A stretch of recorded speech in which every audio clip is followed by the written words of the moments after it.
All right, let's break down these two star-like problems. So our first question says, which of the following figures represents 3/8 or 3/8?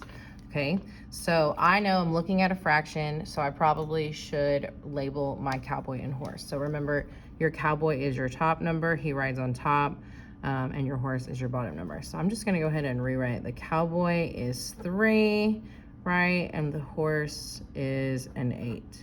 And so we're looking for these three. We're looking for which ones actually match, right? Which ones represent this same fraction.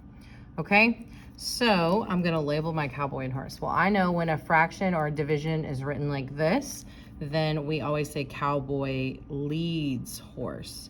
So in this one, the cowboy is an 8. Okay, we want the cowboy to be a 3. So because the cowboy is not a 3, figure 1 is no good.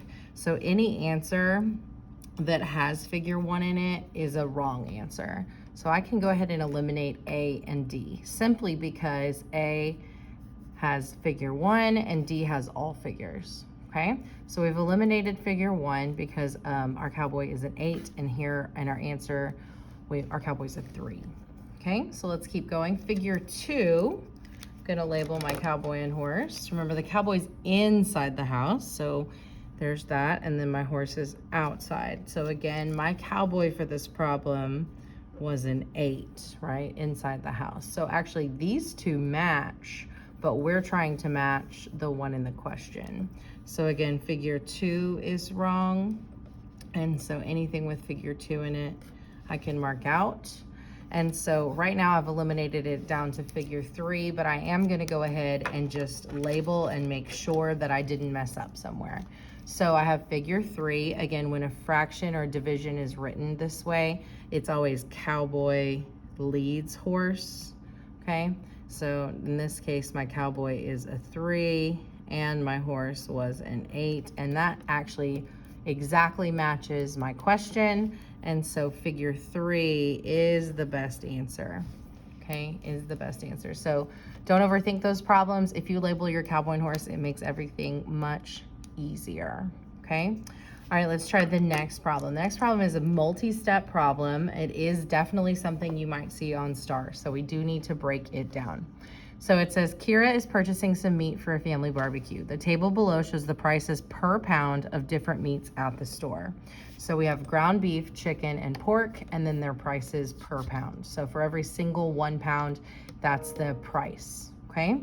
So then the question says, Kira will purchase 3 1/5 pounds of chicken. Okay, this was on your homework a few weeks ago, and we had a lot of people struggling with it, okay? So we know we're buying 3 1/5 pounds of chicken, so that's important information.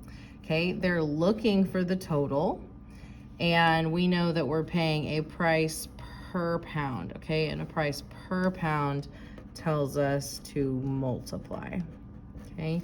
Per is our big multiplying word. So for every pound here, we're gonna multiply by $1 here, the dollar's here, okay? And we need to focus on chicken, okay, chicken. So I'm going to box chicken, and then I am actually going to scribble out the others because we don't care about those prices right now. We're buying chicken, okay? So now I'm gonna start setting up my problem. So I know to multiply, so I'm gonna put a multiplication symbol. I know I'm doing the cost, the price, times, right? Times the pounds. So my cost is $2.15 times, or per, and then our pounds. And again, our pounds was 3 1/5. So you'll notice that we have, again, a combo problem. We have a decimal and a fraction. So anytime we have both, we turn everything into a decimal. It's just gonna make things easier. So this part is already a decimal, so I'm just gonna rewrite it. It's still gonna be multiplication, and I know that I'm gonna have a whole number 3 and then a decimal something. If you have your fraction 1/5 memorized, great, then you can just move on. If you don't, then you need to pop over here and cowboy and horse divide it. So I am going to label that cowboy and horse, So Cowboy is the 1, horse is the 5. That way I can properly set up my division. All right, 5 does not go into 1, but it goes into 10 2 times. 2 times 5 is 10, and I'm done dividing. So my 1/5 actually equals 0.2. So I already have the decimal. So all I have to do is put the 2 at the back. And now I have all decimals, and I'm ready to just solve like normal with decimals. So I'm gonna stack using my longest number on top, 2.15 times 3.2. Okay, I'm gonna multiply out the 2 first. 2 times 5 is 10, 0 carry the 1. 2 times 1 is 2, plus 1 is 3. 2 times 2 is 4. I'm done with the 2, I cross it off, and then I get rid of all my carries. I start with my 3. My 3 is in the tens place, and tens have a 0. So then 3 times 5 is 15. 3 times 1 is 3, plus 1 is 4, and 3 times 2 is 6.